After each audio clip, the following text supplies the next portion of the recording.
кезеңде жаңа тақырып, сөз және оның мағынасы. Біз осыдан алдыңғы сабақтарда осы бөлімді жаңадан бастаған болатынбыз, иә? Ережелердің барлығын білеміз, жаттадық. Енді өткенді пысықтауда осы ережелерді қазір қайталайтын боламыз. Өткенді пысықтау пицца бөлігі әдісімен өтеді. Мен қазір орында отырамыз, қолды пиццаның бөлігін аламыз. Оның артында мынандай сұрақтар әртүрлі. Осы біз өткен сабақтарға оралғанымызды. Жақсы ма? Айтамыз ба? Иә, осы сұрақты оқып, сол сұраққа жауап беретін боламыз. Жақсы ма? Ал кім бастайды? Шығарам өзім жүрмін. Кез келген бір бөлігін ала ғой. Артында сұрақ не деп тұр? Дыбысталуы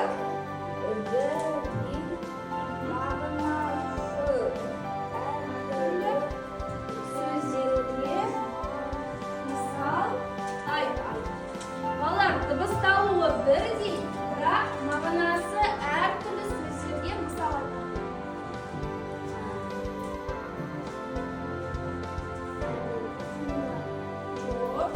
Ол мағыналар жоқ сөздер.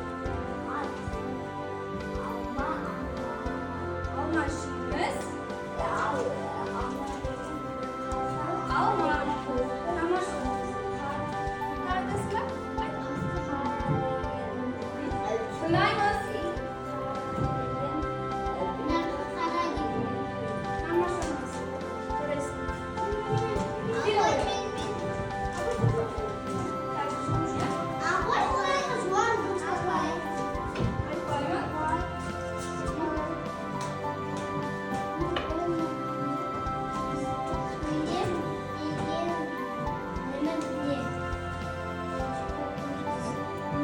Сөйлем дегеніміз не?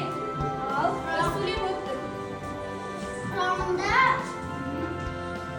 Сөйлем неден қалады? Сөздерден қалады. Сөйлем белгісі бір-біріне қарама-қарсы сөздерге мысал айтады. Мысалы, ақ қара. Екеуі бір-біріне қарама-қарсы. Тыныш айтамыз.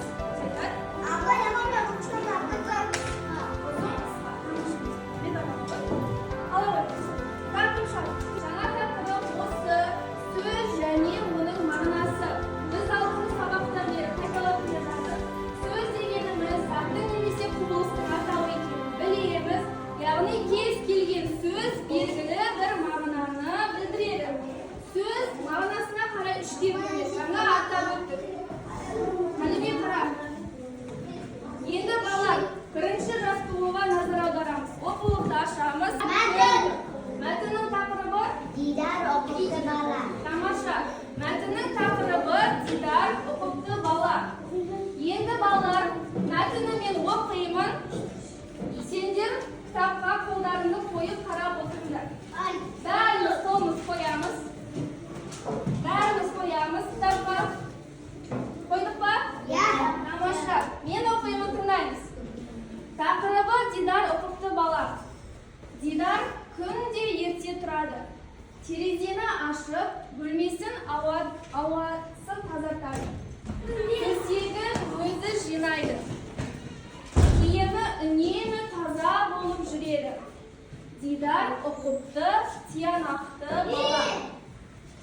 Яғни ұқыпты бала екені жайлы айтылып тұр, иә? Сендер қалай түсінесіңдер? Ұқыпты бала деген қандай бала?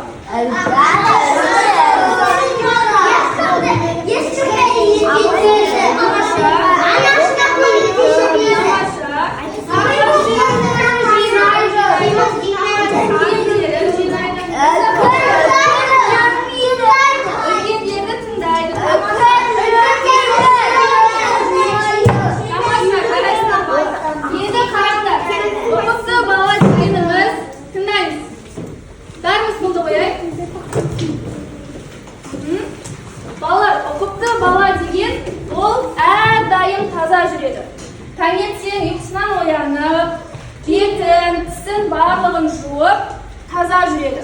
Екінші, киімі жинақы болады. Қай жерге барса да, мектепке келсе де, формасы барлығы ұқыпты болады. Үшінші, кітап дәптерін ұқыпты ұстайды. Сендерге берілген оқулық, дәптер барлығы ұқыпты балада таза ұстайды екен. Сабаққа дайын келеді. Яғни үй жұмысын барлығын дайындап, мұғалімнің берген тапсырмаларын орындап келеді. Мен де сондаймын ғой. Үлкендерді тыңдайды. Яғни үлкен кісілердің айтқанын тыңдап, оларға құрмет көрсетеді. Тәртіпті сақтайды. Кез келген ортада тәртіп болады, я сыныптың ішінде тәртіп болады. Мектептің өзінің ережелерінің өз тәртіптері болады. Соңғысы бөлмесін таза ұстайды. Сендер өздерінің бөлмені таза ұстайсыңдар ма? Бізде вообще бөлмем жоқ. Апай, бір бізде бар бөлме. Тамаша. Балалар, ұқыпты болуға тырысамыз ба? Бәріміз, Әліби, бәріміз ұқыпты болуға тырысайық. Енді балалар, дәптермен жұмыс. Дәптерімізді ашамыз.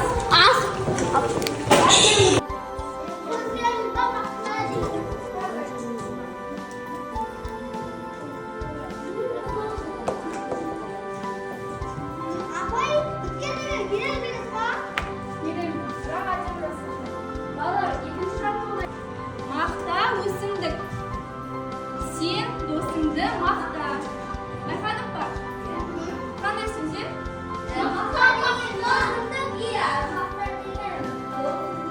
Досыңды мақта, я тамаша. Енді келесі қой жайылып жүр. Кітапты орнына қой. Қай сөз?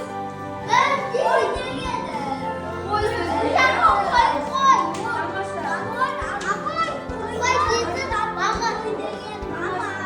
Енді осыны жазамыз.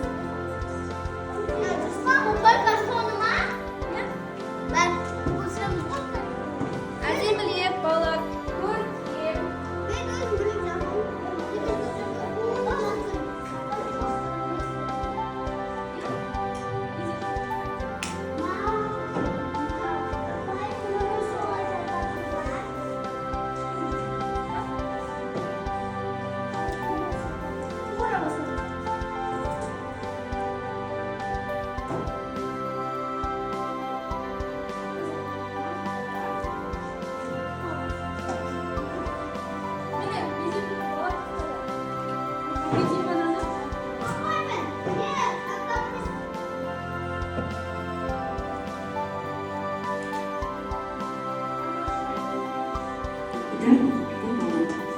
Егер күнге ертең терезенің іші бөлмесінің ауасын тазартады.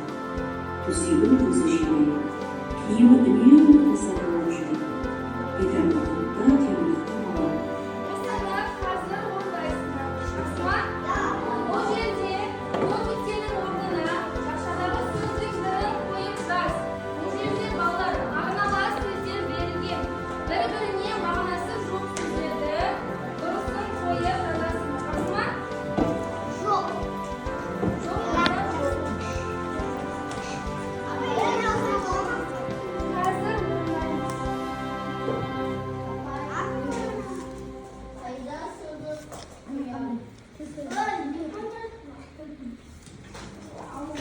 орындаймыз. Бұл алғыр немесе зерек бала. Қай сөзді қоямыз? Немесе көне деген сөзді. Кітаптарды да жыртуға болмайды. Қай сөзді қоямыз? Есікте роботпен бірге сергіту сәтін қайталаймыз. Робот бірге қимылды көрсетеді, бәріміз қайталаймыз.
Давай, қағазды көтер. Маған қатысымды. Мен сабаққа қатысымдым. Сенге қатысым ал мен одан да қатысымдым. Сен де қатысым. Миллион адам. Жақсы бол, Мұстафа, отыра ғой. Кішкене түсінбедім.